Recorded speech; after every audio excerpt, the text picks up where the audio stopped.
চান নাই।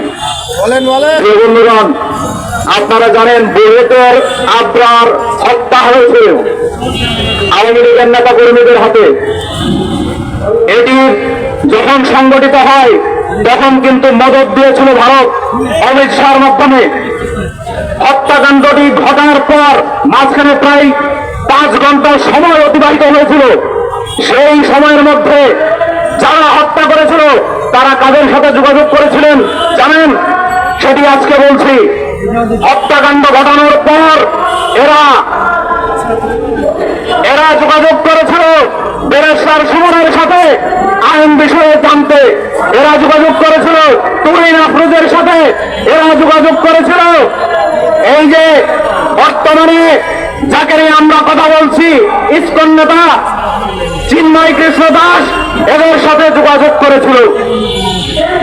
যোগাযোগ করে এদের কাছ থেকে পরামর্শ নিয়েছিল কিভাবে বাঁচা যায়।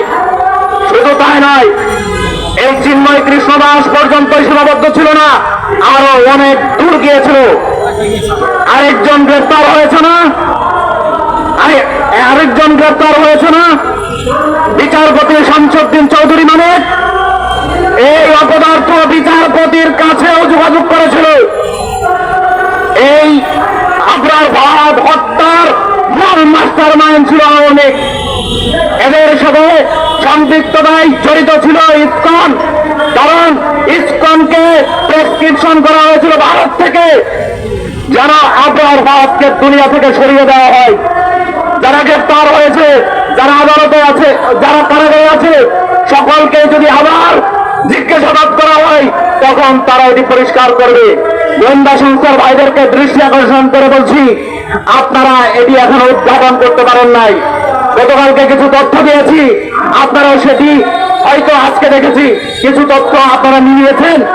আবার বলছি, আবরার ফাহাদ হত্যাকাণ্ডের সাথে ইসকন জড়িত।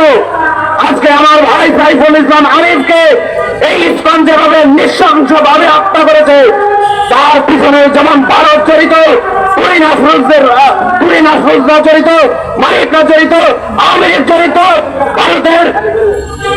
ভারতের অমিত শাহ জড়িত, একইভাবে আবরার ফাহাদ হত্যাকাণ্ডের সাথে তারাও জড়িত ছিল।